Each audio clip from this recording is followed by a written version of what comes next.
Commodore Tariela, you're now very, very famous kasi nakikita ka tayo sa TV. Meron lang ako isang tanong sa inyo. Meron na yata kayo sinabi, mga Pinoy na kumakampi sa mga aksyon ng China, mga traidor sa bayan. Totoo ba yan? Meron ho kayo sinabing ganon? Yes, Mr. Chair. Through Twitter. Meron ba kayo pinatatamaan o meron ba kayo kilala na nagtatangkol sa mga aksyon ng China? Wala naman po, Mr. Chair, in particular, but I'm just responding to some of the comments of Tiglaw. Tama ba? If he doesn't support the stand of the Philippine government in the West Philippine Sea, sir, we can say that he can be categorically belonging to that group, sir. All right, because he made a lot of he wrote a lot of articles with regard to the West Philippine Sea that it was my father who made a commitment to remove the BRP Sierra Madre when he was still the president. And do you have any knowledge about it? Not that significant, Mr. Chair. All right. Okay. Senator Risa, follow-up question lang. Salamat, Mr. Chair. Isang follow-up question dun sa tanong ni Chair. Without going into specifics, syempre, Commodore, anong intelligence meron kayo tungkol dito sa alleged treachery na ito? At may mga senyales ba na bahagi ito ng isang China state-sponsored disinformation campaign? As far as the Philippine Coast Guard is concerned, ma'am, the only information that we have received is through our media friends, wherein some of those journalists that we know that supports the efforts of the Philippine government in the West Philippine Sea receive emails trying to divert the attention and focus of the Filipino people instead of concentrating on the aggressive actions of China. They are diverting it to Vietnam. So for the Philippine Coast Guard, ma'am, that's the only information that we have. And may sense ba kahit yung media friends ninyo na itong disinformation campaign ay state-sponsored ng China? Based on my personal understanding, ma'am, of course, this kind of information operation will not be happening unless it's supported by a state actor. Salamat, Commodore. Salamat, Mr. Chair. Yung ibang tanong ko Thank you. when my turn comes. Thank you, Mr. Chair. Thank you, Senator Risa. Senator Robin, the floor is yours. Ang tanong ko po, magandang tanghali po inyong lahat. At sa atin pong mga resource speaker. Ako po, Chairman, ang tanong ko po kay Mayor ng Pag-asa. Magandang umaga po, Mayor.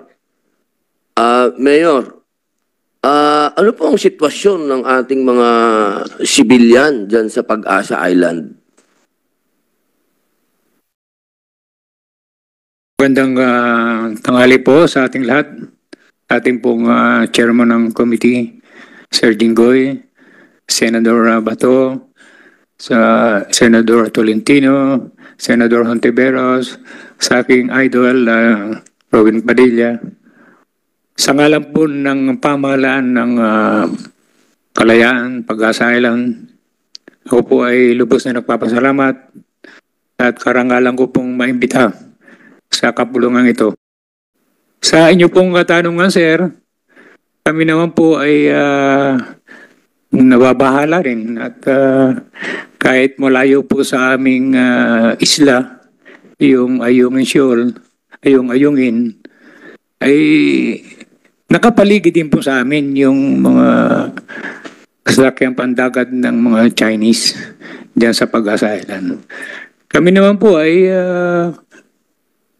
namumuhay ng maayos naman sa Pag-asa Island. Wala po kaming kinakatakutan.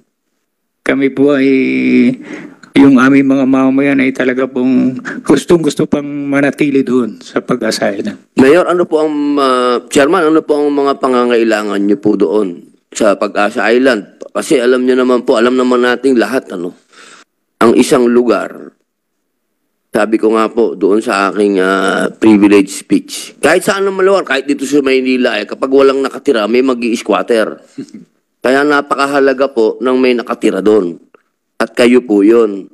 Ano po ang pangangailangan nyo po doon? Para yung mga squatter doon, medyo chupi-chupi na muna. Sa Pag-asa Island po. Sa Pag-asa Opo, sa Island. Pag-asa Island po, ano po ba ang, kayo po ang sibilyan na nakatira po Ay, doon? opo. Inyo po yun, inyo yun. Opo. At sa paligid po ninyo, maraming squatter doon, sa paligid nyo. Ano po ang kailangan natin gawin? Ano pong kailangan nyo po doon? Ay, napakarami po namin pangangailangan. Sabihin nyo na po ngayon para Ay, marinig po ng ating mga kasama. Kailangan po namin ng isang sasakyang pandagat. At yung yari po sa Bakal.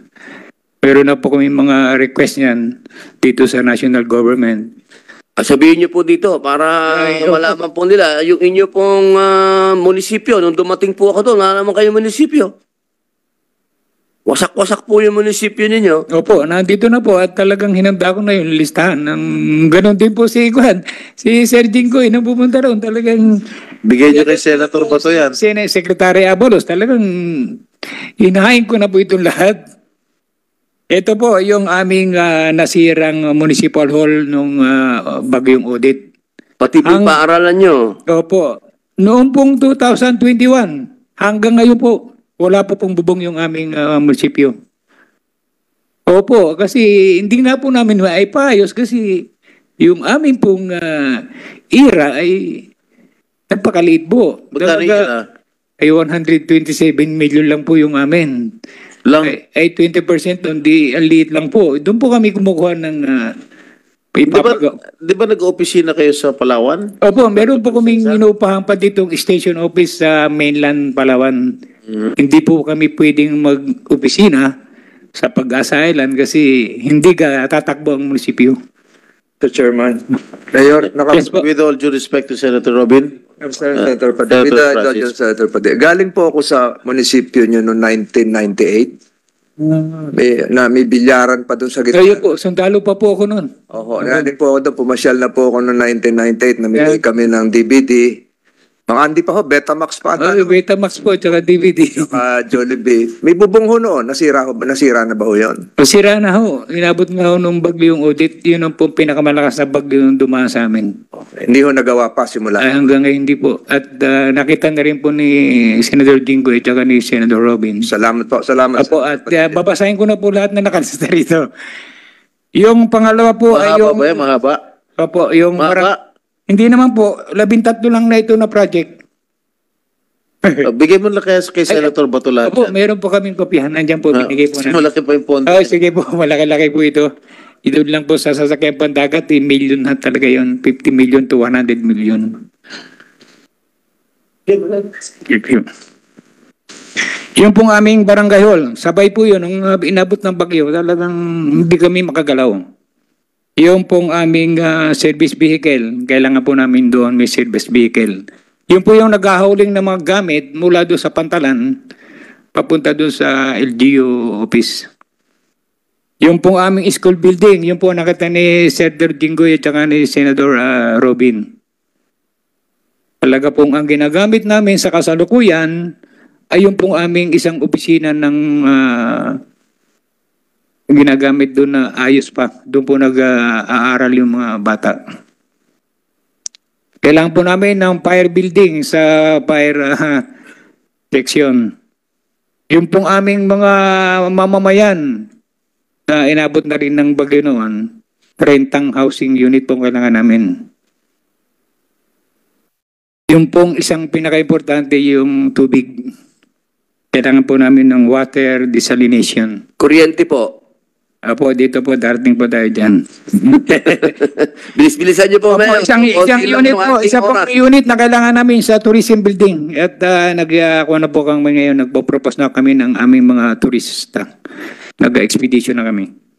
Yung pong administrative office, at saka yung pong, ito mong dalawa, hindi na dito sa ako na ito sa Quezon, Palawan.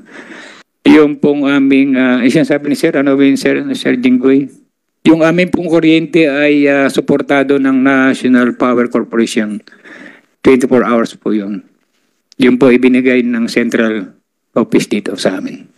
Okay na? Opo, salamat po sir. Pinanggit nyo ba in order of priorities yan? Opo, at nandun po kay Sir Dinggo yung, kay Sir Robin yung priority namin na Alright. school, yung munisipyo, at saka yung pong housing. Okay, Senator Robin? Po, Chairman, meron po bang task force ng West Philippine Sea dito ngayon? Meron po tayong galing sa West Philippine Sea, task force. Opo, yan. O sir, may tanong lang po ako, Chairman. Opo, noong pong past administration, meron po kaming naging kasunduan sa Task Force West Philippine Sea na makapaglagay po ng fuel dump doon. Katunayan po, naging kapartner pa po namin si Mayor doon para makapaglagay ng fuel dump. Napakahalaga po kasi na magkaroon tayo ng fuel dump doon dahil iniimbitahan natin yung mga kababayan nating mangingisda na mangisda doon para mapantayan naman po natin yung bilang ng mga dayuhan na nando doon. Kasi hindi lang naman po Chinese ang nando doon, nandun din ang mga Vietnamese, sa panahon pa ako ng Vietnam War. Kaya po natin gusto magkaroon ng fuel dump doon dahil ang reklamo ng ating mga fishing, yung mga Filipino fisherman, no? Hindi lang po yung maliliit, kundi yung malalaki na iniimbitahan natin, walang gasolina. Kaya ang gusto po sana natin, sir, magkaroon ng fuel dump doon. Ang katunayan po, nakapag-deliver na po tayo ng materialis doon. At nandun na po kila Mayor. Nagkataon lang po, nung nagpalit ng administrasyon, bigla pong nahinto ito. Ang tatanungin ko lamang po, sa tingin niyo po ba, mahalaga talaga itong fuel dump? Kasi nandun na po yung mga materialis, sir. Sir, Commander Dumanig from the West, to the Chairperson, Committee on National Defense, Senator Estrada, to other senators, Senator Tolentino, Senator Bato, Senator Ontiveros, and Senator Padilla. So we acknowledge, sir, the importance of fuel storage, sir, in West Philippine Sea. Kasi, sir, yung mga barko natin, sir, many of our ships need to go back to Subic just to refuel. So that reduce our number of vessels within WPS. Although the operational tempo of Western Command has been increasing to the leadership of Vice Admiral Carlos, but one of the reasons that limit us from really to sustain our presence in WPS is also the presence or the availability of fuel storage, sir. Not only that, sir, I'd like to take this opportunity also, sir, to express the need of having a bigger harbor area for our ships. Kasi, sir, if we compare it with China, pagka masama ang panahon, sir, they will just have to secure or hide dun sa shoal nila, sir. But for us, sir, we really need to go back to Subic or Ulugan Bay. So, sa nabanggit niyo po kanina, sir, kung dalawang nag-claim ng lupa, every time na may bagyo, sir, nawawalan tayo ng presence, sir. That's a fact, sir. Chairman, sorry po. Chairman, ibig niyo pong sabihin, doon po sa Pag-asa Island, na bagong gawa yung port doon, kailangan po na mas malaki? Ganun po? Yes, sir. The current limitation of the pier, sir, or port in Pag-asa is it can only cater to smaller vessels. So, yung mga malalaki natin, sir, na barko that has been conducting patrols within the entire WPS, hindi po siya pwede dun, sir, mag-secure. They have to go back to Subic or go back to Ulugan to refuel, sir, or even Puerto Princesa, sir.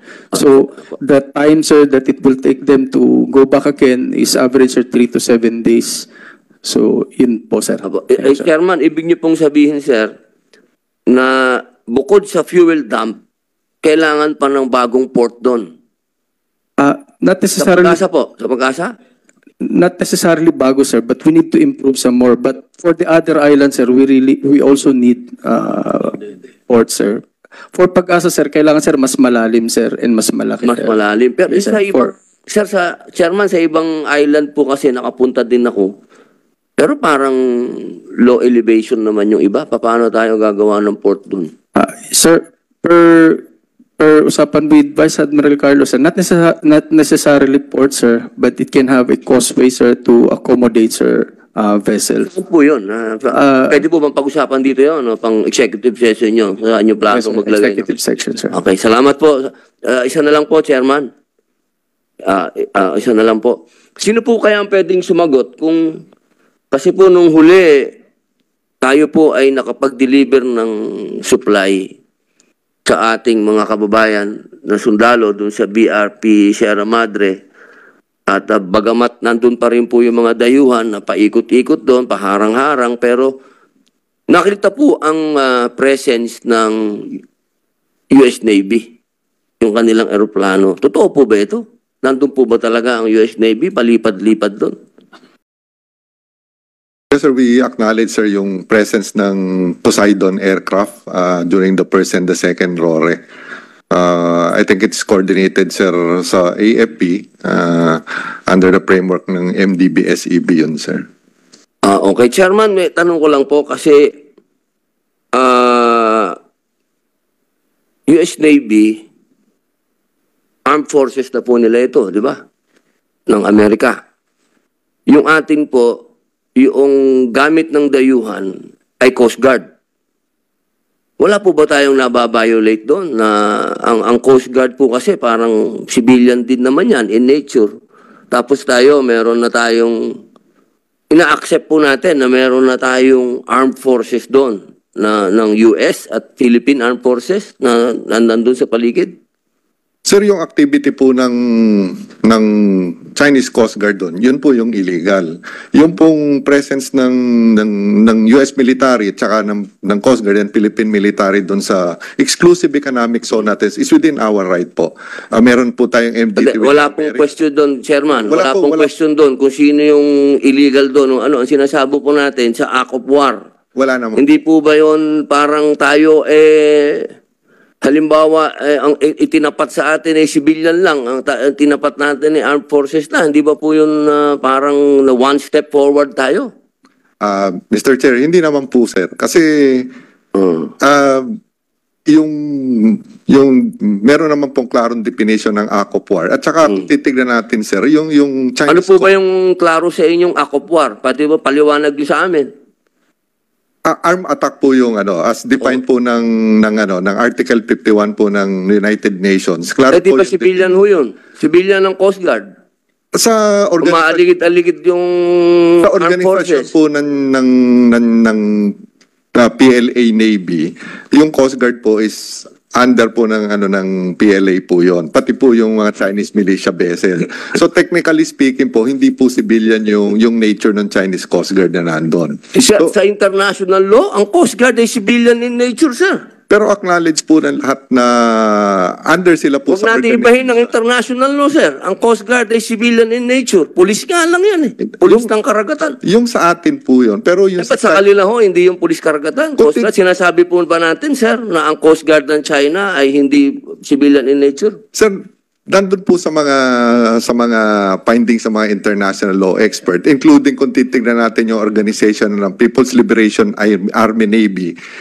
Sir, Army Navy po ang sinasabi nyo, Chairman. Ang sinasabi ko po, Coast Guard. Under po sa kanila yung Coast Guard, yung militia. Ay tama po ito, under ninyo to armed force. Hindi po. Civilian in nature. Sir, binibigyan nyo ng ibang ibig sabihin ng Coast Guard. So, ibig nyo sabihin ng Coast Guard, iba ang definition ng China? Opo. Wow Talaga lang Papa, ba't kayo nagtataas ng kamay, sir? Chairman, nagtataas ng kamay. You have anything to say, Admiral Abu? Yeah, Mr. Chair, being the representative of the Coast Guard, I think I need to pitch in something in the discussion about the Coast Guard. In our country, the Coast Guard is well under the Department of DOTR Transportation, but we are claiming to be the third and uniform armed service of our country. The Coast Guard of China is under the Chinese Military Commission. The Coast Guard of the U.S. is under the Department of Homeland Security of the United States. So this is almost similar to what military is doing. And Chairman, maputol ko lang po kayo. Opo. Hindi natin pinag-uusapan yung definition ng country. Definition ng country natin, definition ng country ng China, definition ng international law kung ano ang Coast Guard. Okay? Kung ano ang tinatanggap ng international law sa Coast Guard. Ang sinasabi niyo po ba, Admiral, hindi ba po dapat na kayo ang dapat nagpapatrol doon?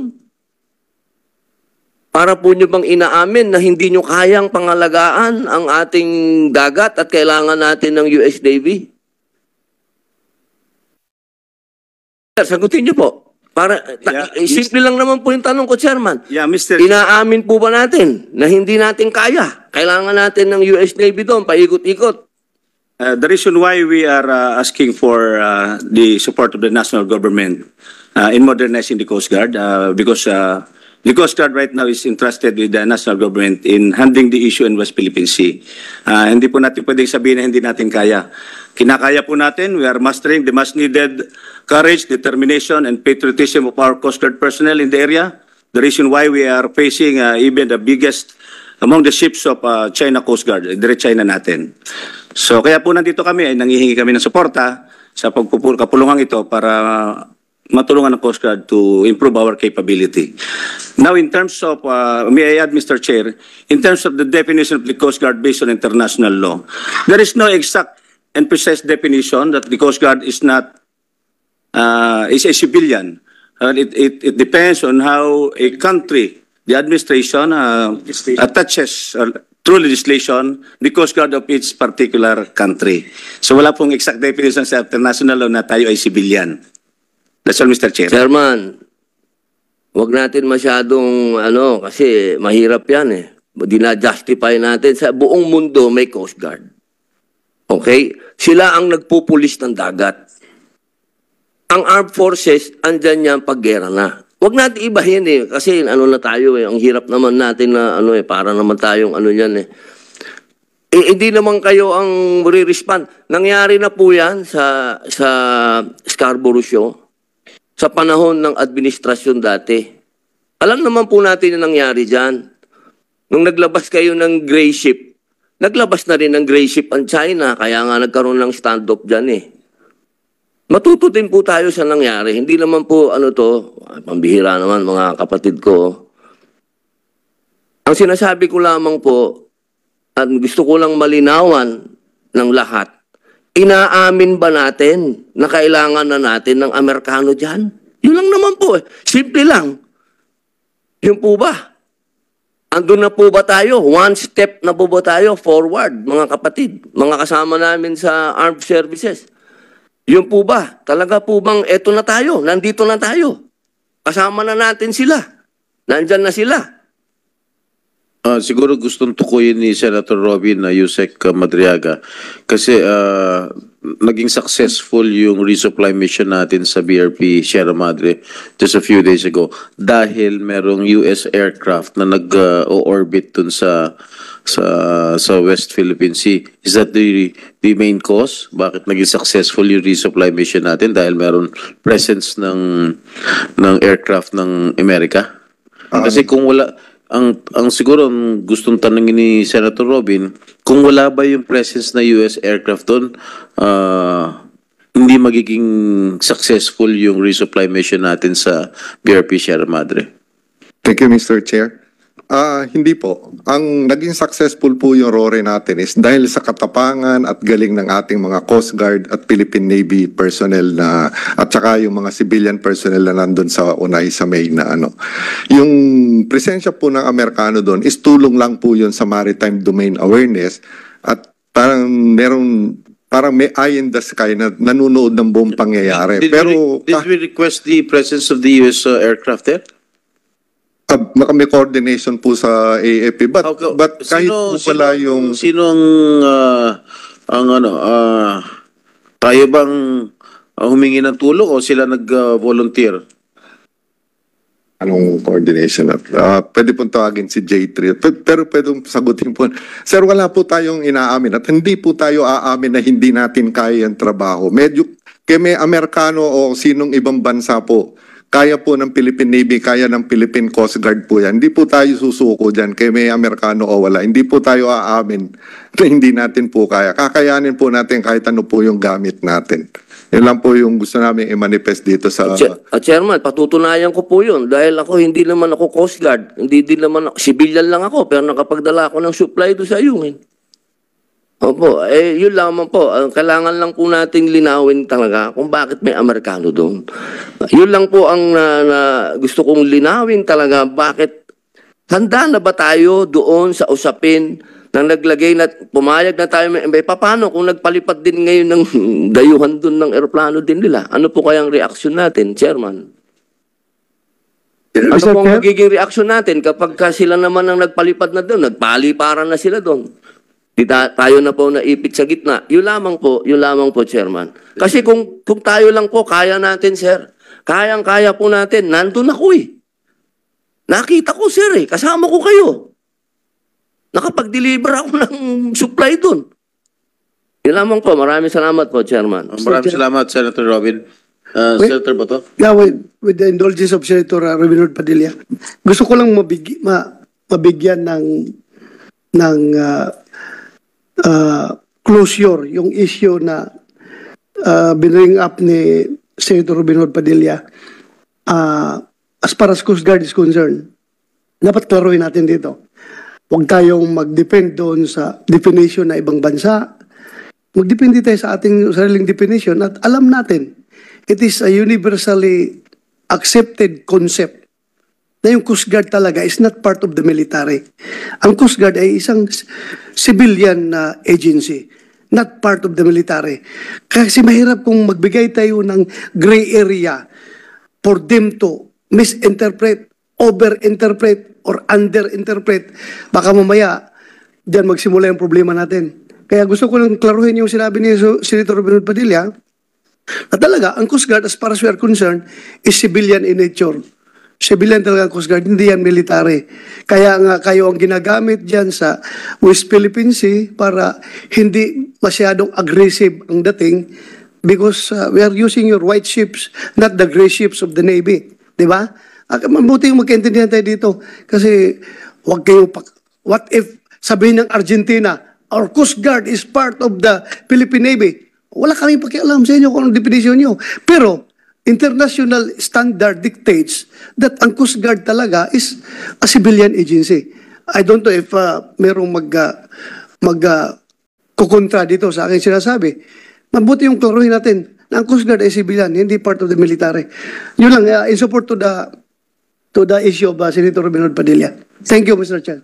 Yes, Senator Francis. Mr. Chair, dagdag ko lang po siguro hindi na naipaliwanag ni Yusek Madriaga. Yung Poseidon po, yung P-8, yun po hindi naman talaga tactical aircraft po yun. 737 po yun. Kasi laki po yun ng Cebu Pacific.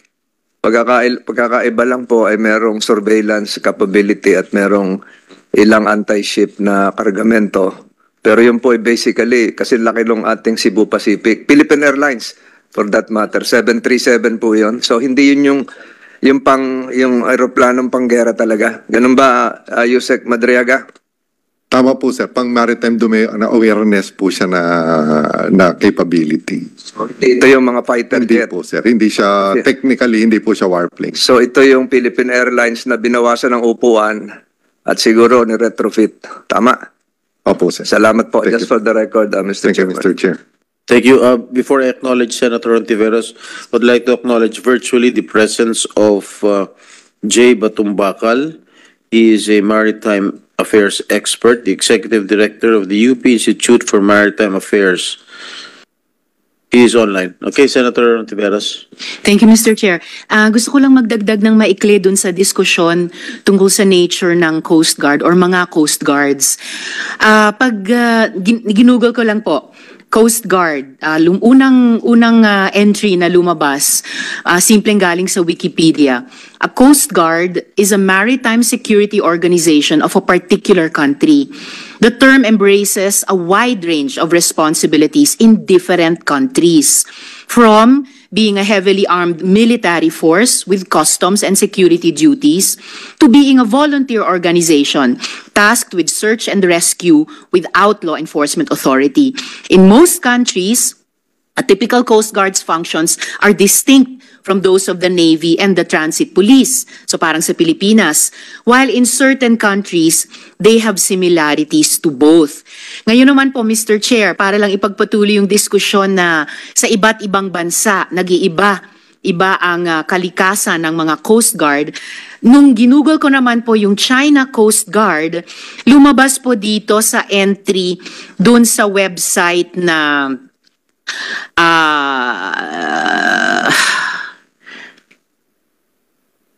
globalsecurity.org.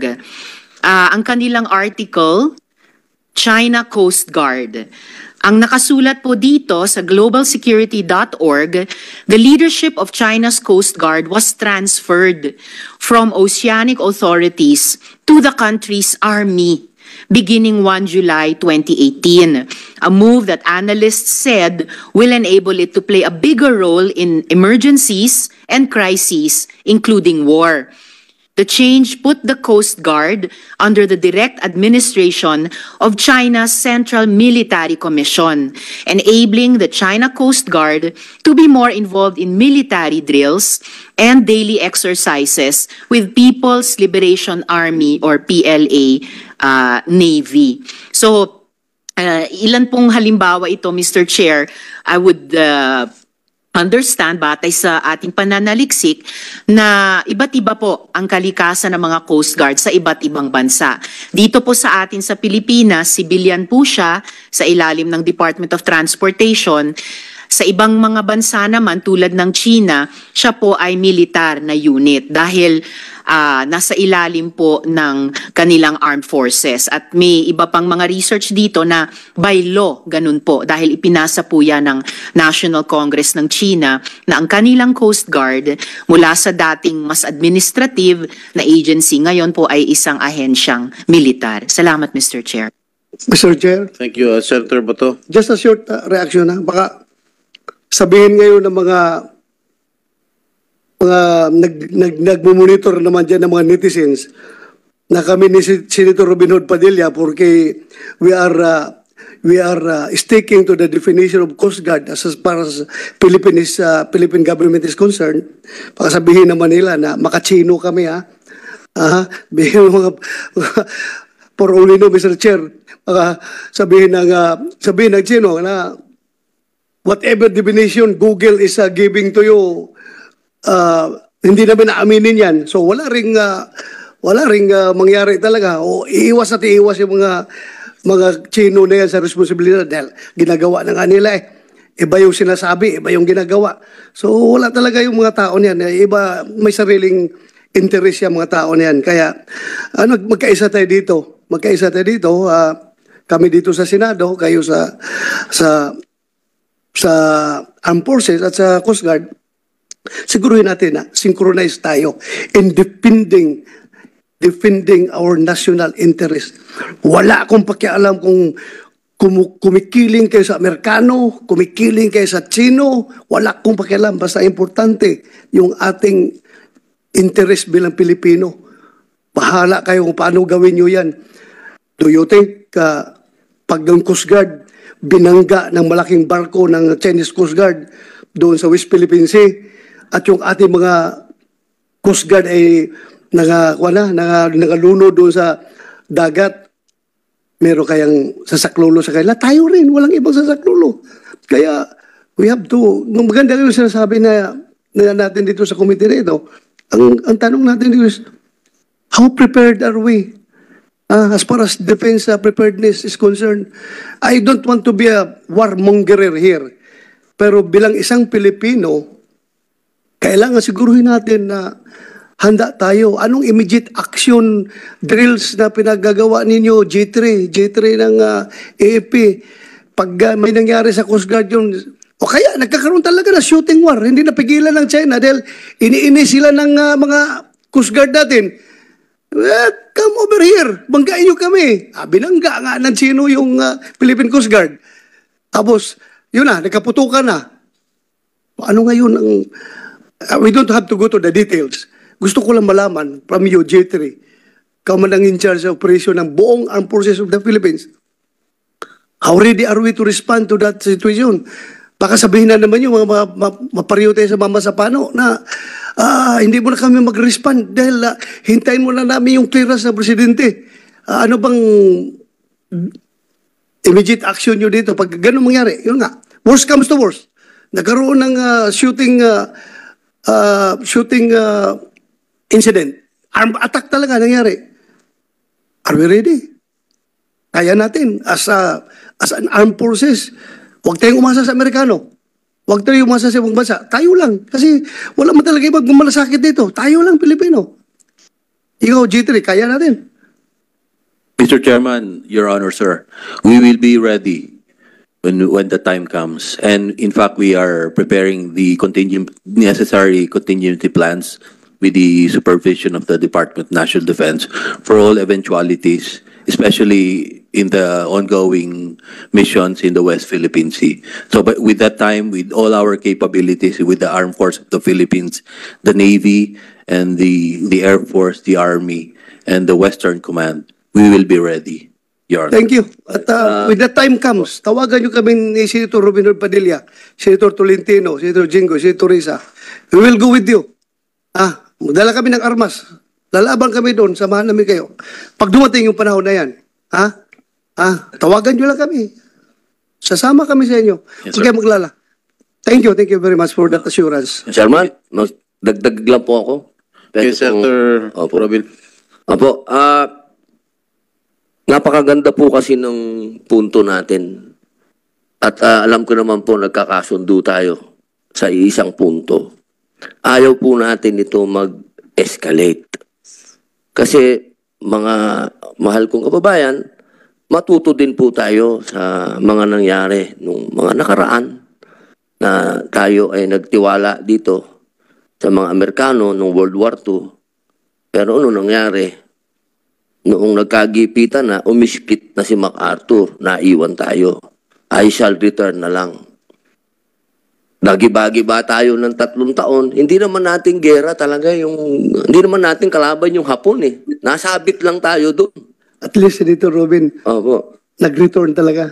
Nag-return, no? Nag-return po si MacArthur nung panalo na tayo.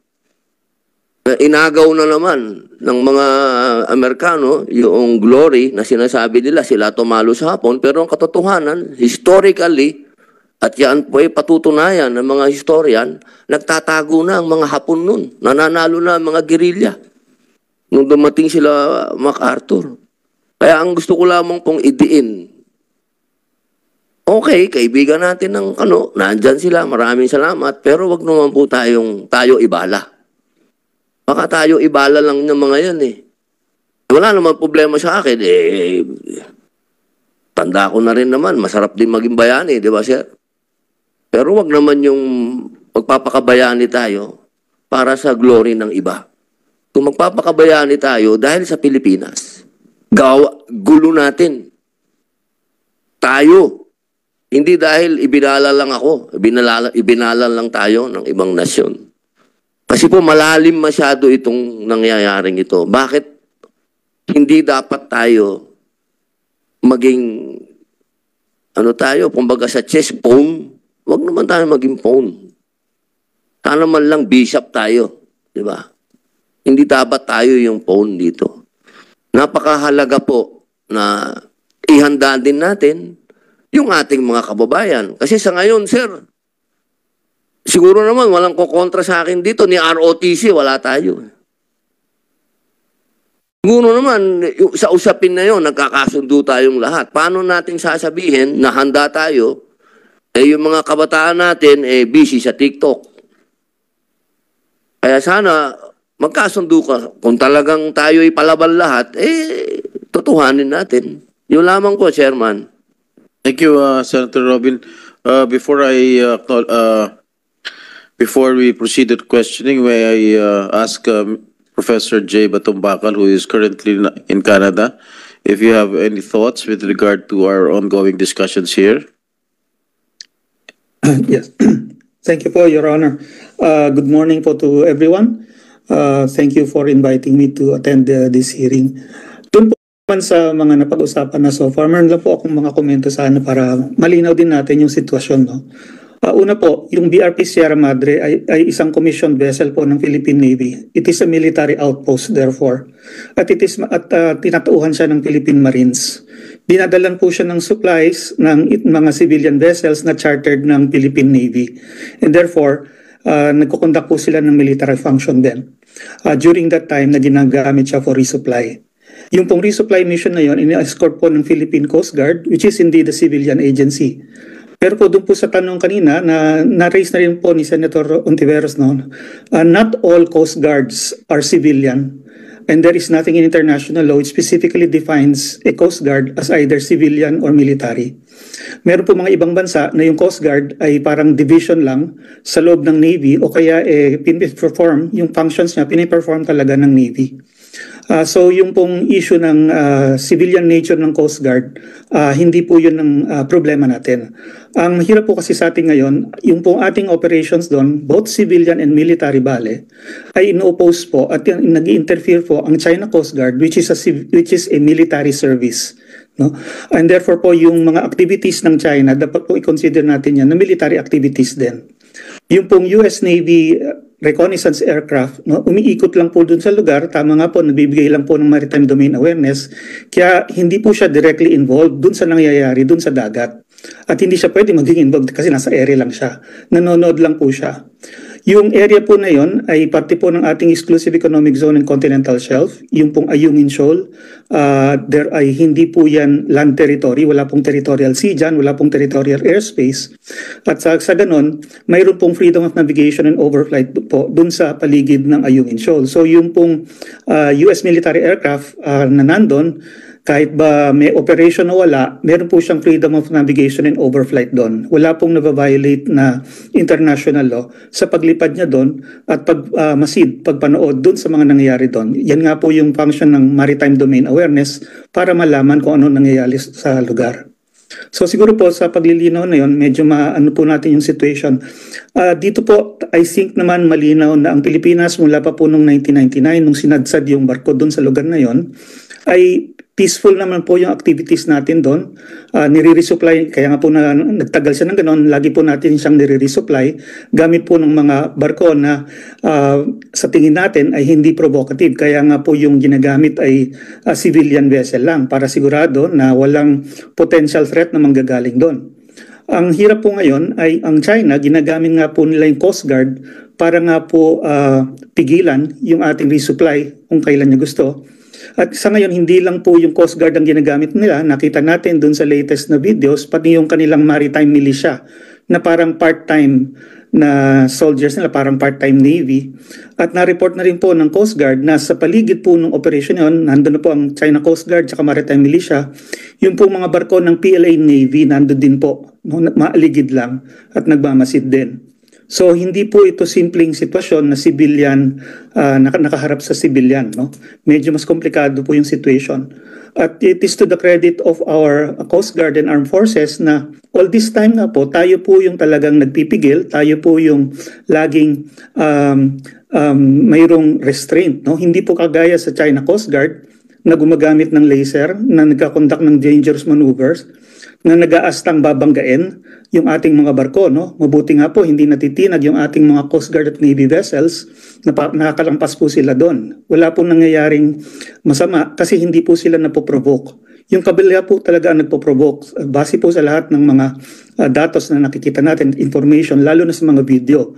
So kung meron po mangyayari dyan, hindi po kasalanan natin, no? Dahil tayo po ay nasa sarili nating lugar, nag-exercise po tayo ng sarili nating jurisdiction, sa sarili nating EEZ at continental shelf.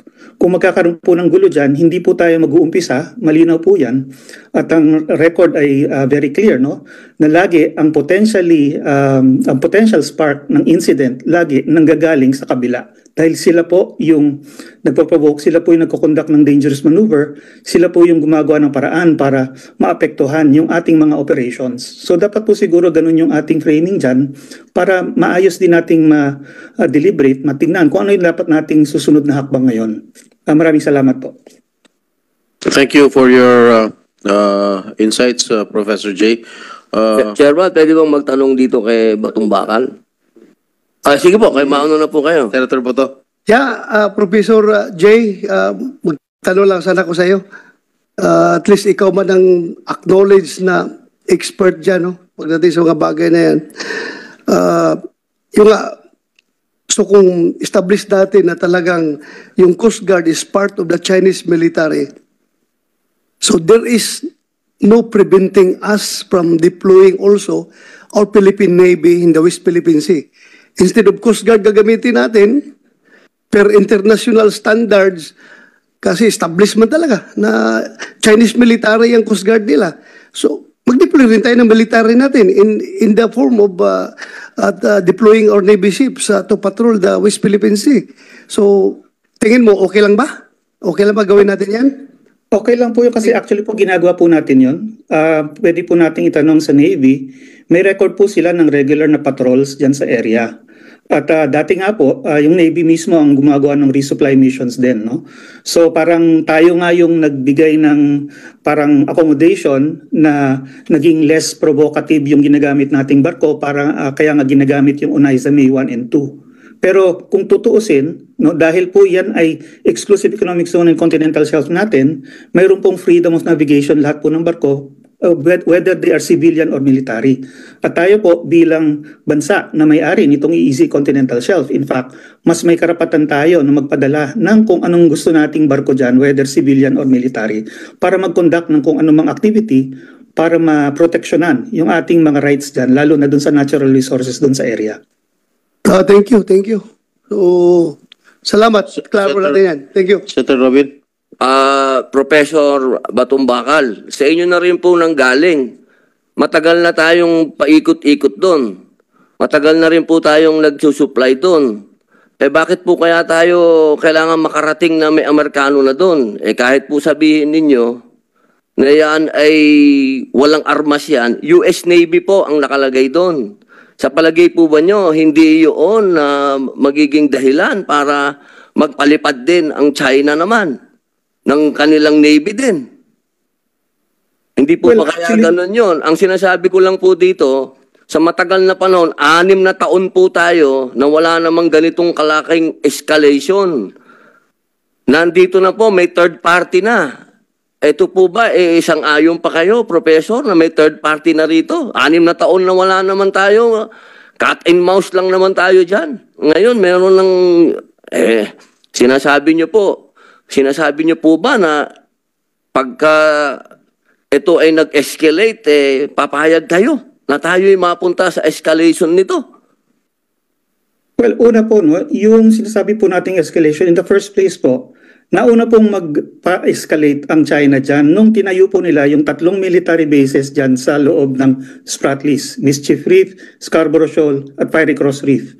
Mayroon pong 2 reconnaissance aircraft ang China na nakagaya nung sa US na naka-station po sa Fiery Cross kung hindi ako nagkakamali at manamataan na rin sila dun sa ibang bases nila. Mayroon pong 2 fast attack missile boats na naka-station sa Mischief Reef. Yan po yung pinakamalapit sa atin na umaaligid din dyan. At nung nga pong 2021, nabalita nga po na hinabol pa yung isang civilian na vessel natin na lula ng isang ABS-CBN crew.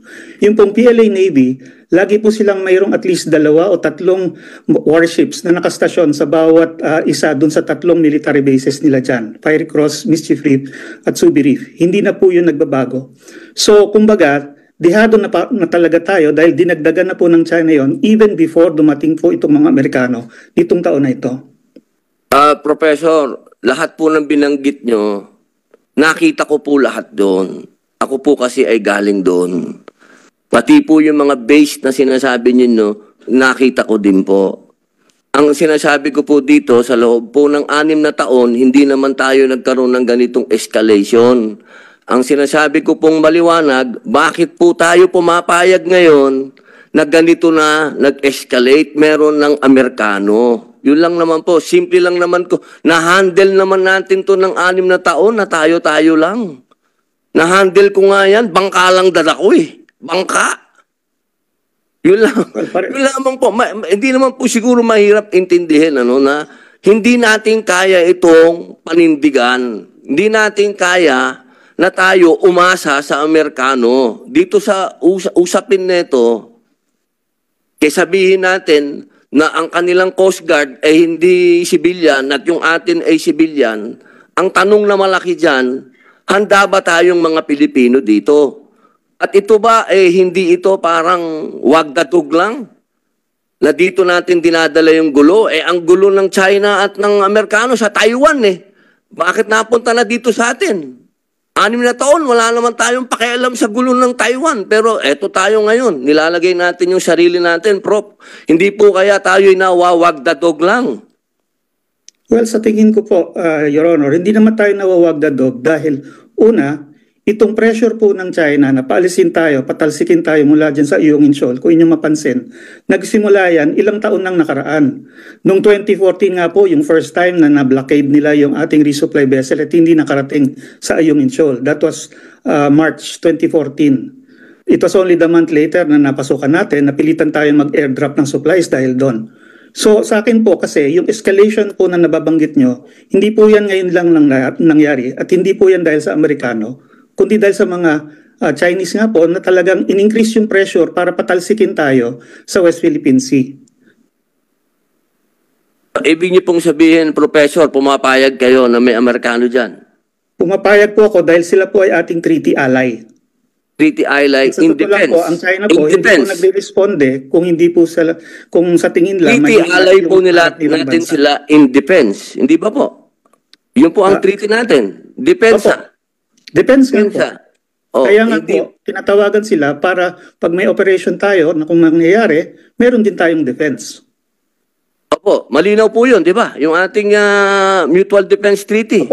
Opo. Hindi dapat tayo nagpo-provoke. Opo. At so far naman po, wala tayong ginagawa na provocative. Nire-resupply kinaya nga po natin ng 6 na taon na walang kano 6 years, walang kano. Kaya natin. Bakit tayo may kano ngayon? Well, ngayon lang po siguro tayo ginamitan ng laser. Ngayon rin lang po tayo pinatindi ang mga dangerous maneuvers at halos mabangga ang ating Coast Guard. Ito po yung na-record na nangyayari, nag-upisa mangyari bandang 2021. Diyan po talaga increase ng pressure laban sa Pilipinas. Hindi po. Nasaan po ba kayo ngayon, Professor? Nasa Canada po ako para sa isang conference tungkol nga din para magsalita tungkol din dito sa West Philippine Sea. Okay. Good luck po. Nakarating na rin po ba kayo sa Pag-asa? Opo. Kasama ko po yung UP Marine Science Institute noong 2021. Naka-rubber boat po ako sa gitna po ng Coast Guard at ng Maritime Militia ng China.